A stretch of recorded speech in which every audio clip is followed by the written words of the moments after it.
जी दोस्तों नमस्कार। और बताइए आप लोग कैसे हो। देखिए दोस्तों, बहुत महत्वपूर्ण बातें करनी है, आप लोग वीडियो में अंत तक जरूर बने रहिएगा। देखिए, लोग अनाप शनाप बातें बहुत कर रहे हैं, ठीक है। कुछ लोग तो ये कह रहे हैं कि जो 7/12/12 विज्ञापन में आवेदन किए हैं, याची बने हैं, लाभ उनको भी मिलेगा। अरे बेवकूफ़ हो, सतर्क हो जाओ। आप सबको आज तक ठगा गया, बेवकूफ़ बनाते गए लोग, आप लोग बनते गए, बनते रहो, कोई दिक्कत थोड़ी है। आपको इसलिए सांत्वना दिया जा रहा है कि 24 तक आप लोग शांत रहो। जब माननीय कोर्ट ने अपने मुंह से बोला कि जो 11 की शिक्षक भर्ती 72,825 2011 की शिक्षक भर्ती में आवेदन किया है, उसी के लिए मेरी सारी बातें हैं, बस, अन्यथा किसी के लिए है। दूसरी बात, लोग मेरिट पर भी अटैक कर रहे हैं। अरे भैया, जब 83 अंक वालों का नौकरी लग गया है तो उसमें मेरिट की कोई बातें नहीं है, मेरिट का कोई बात ही नहीं है। और आगे ये जो मुद्दा 12 वाला है ना भैया, मैं हाथ जोड़ के आप लोगों से विनती करता हूँ, आप लोग उन्हीं के संपर्क में रहिए जो आपको मूर्ख अब तक बनाते चले आए हैं। 12 में भी कोई याची बना है क्या? 12 विज्ञापन को लेकर के भी कोई मुद्दा चल रहा है क्या? ये मुद्दा सिर्फ है 2011 विज्ञापन को लेकर के। उसमें जितने लोग आवेदन किए थे उन्हीं से जो है सब कुछ गूगल फॉर्म वगैरह भरवाया गया है। उसके 3 कंडीशन हैं।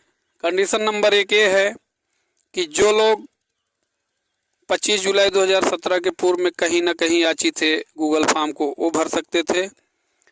दूसरा नंबर, जो लोग नए आईए के माध्यम से जो नया कार्यक्रम चल रहा है उसमें जुड़े हैं गूगल फॉर्म, वो भर सकते थे। तीसरे नंबर, 14,000-16,000 के जो लोग हैं गूगल फॉर्म वो भर सकते थे। इन तीनों को जो लोग टच कर रहे हैं वो प्लस में हैं। अब कोई कहे जो तीनों में है उसका होगा, ऐसा कुछ नहीं है। और कुछ लोग ऐसे हैं जो फॉर्म कई बार भरे हैं, उसको मैं पहले बता चुका हूँ, उनके लिए भी दिक्कत हो सकती है। माननीय सुप्रीम कोर्ट 24 तारीख को जब अपना फरमान जारी करेंगे, जो कुछ होगा वो सामने आएगा, वो तो अलग बात है। लेकिन मैं आज भी कह रहा हूँ कि अपनी लड़ाई के लिए आप लोग खुद तैयार रहिए। मैं भी एक अभ्यर्थी हूँ, मैं तो भैया बैठने वाला नहीं हूँ। अब हमें देखो, हमारे लिए जो मेरा गुरु है, जिसके अंडर में मैं याची बना हूँ, वो अगर शिक्षा मित्रों के ज्वाइनिंग पर स्टे लगवा सकता है, उनको बाहर का रास्ता दिखवा सकता है, 1.5 लाख लोगों की नौकरी जानी आसान बात नहीं है, तो मैं उसका चेला हूँ, ठीक है। मैं भी डिगने वाला नहीं हूँ, अपने हक की लड़ाई मैं लड़ूंगा। मैं नहीं कहता हूँ उनको बाहर किया गया अच्छी बात है, उससे मैं भी नहीं संतुष्ट हूँ। लेकिन मैं अगली सुनवाई में जल्द ही मैं अपने लीडर से बात करूंगा कि जो आपकी मतलब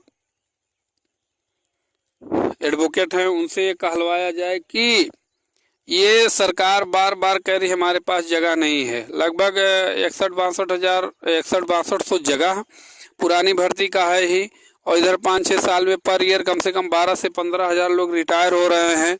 ये जगह कहाँ जा रही है? भर्ती तो निकाल नहीं रहे हैं। इधर जितने दिनों से वैकेंसी नहीं आई है पर ईयर, इनको ये सरकार से डाटा मांगे कितनी वैकेंसी है, तब सरकार रास्ते पर आएगी, अन्यथा हो पाना तो बहुत मुश्किल है। तो यही सारी बातें हैं। हम तो जल्द ही बात करके इस बात को वहाँ पर रखवाने का कोशिश करेंगे। हो तो ठीक ठाक हो, सबका हो, नहीं तो किसी का तो क्या होगा, कैसे होगा। नेता लोग खूब खिचड़ी पका रहे हैं। ये एक जो है 2-3 ग्रुप ऐसे हैं वो चल रहे हैं जो 7/12/12 वाला मुद्दा इस समय छेड़ दिए हैं। उनको, उनके जो 7/12 वाले याची हैं बेचारे, उनको भी सोचना चाहिए, और ये जो मूर्ख बनाते चले आए हैं इनको भी सोचना चाहिए। लेकिन ये मूर्ख कब तक बनेंगे वही जाने। और मैं बार बार कहता आ रहा हूँ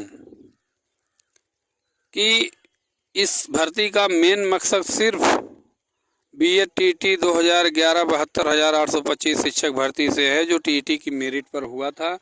उसी के लिए जज साहब ने सारा काम किया है। और एक जो टीम इस समय बहुत खूब लीडरशिप कर रही है, खूब मज़ेदार बातों को में लोगों को उलझाई है कि 7-12 विज्ञापन के भी लोग जो याची बने हैं, 82 अंक वाले बाद में बन गए, उन सबका होगा। मैं कह रहा हूँ जो लोग 2011 में आवेदन किए थे, अपनी रसीद लेके खड़े हैं कि मैं इस ज़िले में आवेदन किया था, उन्हीं लोगों का होगा जो कुछ होना है। नहीं वो वेरिफिकेशन में वैसे आउट कर दिए जाएंगे। तो आप लोग बहुत ज़्यादा गुमराह ना हो, इनके चंगुल से आप लोग निकलिए, नहीं तो ये दीमक की तरह चाल डालेंगे, आपको एकदम खोखला बना देंगे। आप लोग सतर्क रहिए, ठीक है। टीटी का मुद्दा बहुत गर्म है सुप्रीम कोर्ट में इस समय, और 24 तारीख की जो सुनवाई होने वाली है बहुत ही दिलचस्प होगा। और लोग अपने अपने हक के लिए जो कह रहे हैं ना, कोई टीम वकील ना खड़ा करे, वहाँ एडवोकेट की सुनवाई नहीं होगा, ये अपने भाई अपनी मांग के लिए वकील क्यों नहीं जाएंगे? एडवोकेट्स जाएंगे, सब लेके जाएंगे, सबके वकील जाते हैं। बोले ना बोलने का आदेश हो, बात अलग है।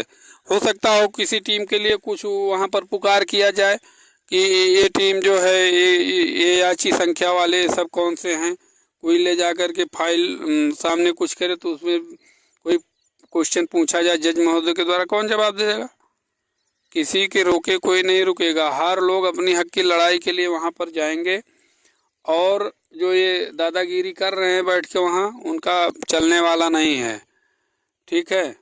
तो यही सारी बातें हैं, और आप लोग सतर्क रहिए क्योंकि मामला बहुत संगीन है, टिपिकल है, और इस समय लोग आपस में ही उलझे हैं। कोई फेसबुक के माध्यम से, कोई इंस्टाग्राम से, कोई यूट्यूब से, कोई व्हाट्सएप से, कोई टेलीग्राम से, सब बहुत कुछ कह डाल रहे हैं। लेकिन मैं बता दूं, अगर गूगल फॉर्म हुआ 14,000/16,000 हुआ, और कुछ नए लोग जो जुड़े उड़े हैं, सबका अगर रिफाइन करके एक लिस्ट बनाई जाए तो इतनी संख्या नहीं है कि सरकार कर नहीं सकती है। सरकार सब कुछ कर सकती है, सरकार के अंदर ऐसा पावर होता है। लेकिन अब भाई कुछ लोग जाएंगे, मतलब प्रमुख अधिकारियों से मिलेंगे तो केवल अपनी बात रखेंगे। सामूहिक चर्चा कोई करने वाला नहीं है। अगर सामूहिक चर्चा कोई करने वाला है तो एक ही शेर है, आप लोगों को मैं बार बार क्या बताऊं। और हो सकता है 1-2 दिन में हमसे उनसे बात हो, आगे की रणनीति क्या है तो मैं खुद बताऊंगा। बस वीडियो में इतना ही। नमस्कार, जय हिंद, जय भारत।